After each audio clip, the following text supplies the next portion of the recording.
The bullshit of the wildcard game has finally ended, and we have a time when legends are birthed. History is made, and we declare a champion deep into October.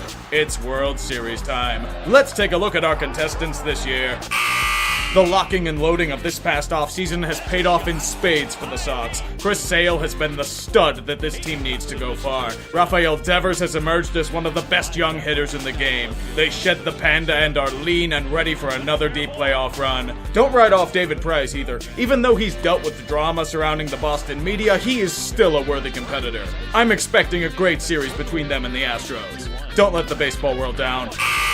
A somewhat sputtering start for the Indians has been quashed with one of the longest winning streaks in baseball's recent history. Everything is clicking on all cylinders. Jose Ramirez has emerged as an absolute dynamo with the stick. Corey Kluber has returned to his elite form. The hitting core has been reinforced by Encarnacion and Jay Bruce. They may be the heavy favorites for the World Series, but to get there they will need another godly postseason from Andrew Miller. He will get more help this year, but his ability to eat up innings will be crucial to their success. In the meantime, we will hear more hot takes from woke internet journalists about how racist their cheesy-ass logo is. Again. It's showtime in Houston. After years of being absolutely god-awful, the fruits of successful drafting and development have borne an outstanding season. Dallas Keuchel, Brad Peacock, Justin Verlander, and Ground Chuck are the pitching core that will lead them into October. The mighty midget Jose Altuve has had the best season of his career, leading a hitting core flush with depth. The only problem? It's a long way to the top. They need to get past Chris Sale somehow. If not, it's just another notch in a long belt of disappointment. Well, the Yankees are back in business with a young core that has captured the hearts of America. Aaron Judge may have struggled in the second half, but the promise of a real season is back for the Bronx Bombers. You even made the Twins your property in the wildcard game as always. The question remains though, do we see the Jekyll or the Hyde of this squad? I don't know if they make it deep into the playoffs when they have to face the Indians, but they could make some noise. Regardless, their fan base won't shut the fuck up about their resurgence.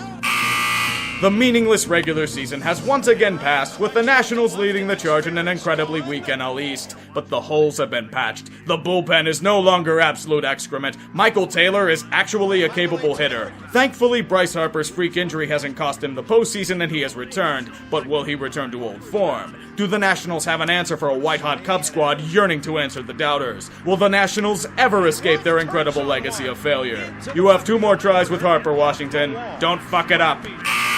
So you actually managed to get your shit together and take over that weak excuse for an NL Central this year. Glad you're at least trying to meet expectations.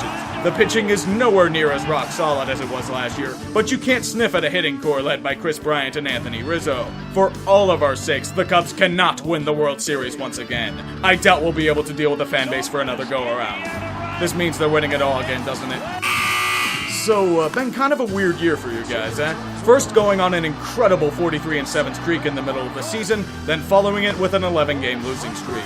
Which iteration of the Dodgers are we actually going to see moving forward? The juggernaut of July, or the team that peaked too early? Expectations are to at least get to the World Series this year, especially with acquiring Yu Darvish at the deadline. Maybe we will see Clayton Kershaw experience a different emotion besides heartbreak in October. I don't know if my sides could take another playoff disappointment. It's amazing the things that can happen when a team finally gets real pitching. Greinke has returned to being the ace that Arizona envisioned when they signed him. Robbie Ray and Skywalker have blossomed into 2 of the more promising pitchers in baseball. The hitting core needs no explanation with the likes of Goldschmidt, Peralta, and JD Martinez at the helm. However, there is a glaring weakness in this organization, an Achilles heel that could gut them. Fernando Rodney, the immortal gas can that fires away arrows like he does save opportunities. If it's a tight game, it will be dancing through the raindrops. Just keep it in Archie Bradley's hands for all of our sakes. Wait, you want a World Series prediction? Have you seen how bad some of my projections are? I'm not doing one this year. Fuck it. I'm not jinxing any other teams. And the World Series is going to be Cleveland and Arizona. Fuck, I did it again. Even though they've turned a lot of double plays. Oh, there's a drive to deep left field, and the ball game is over.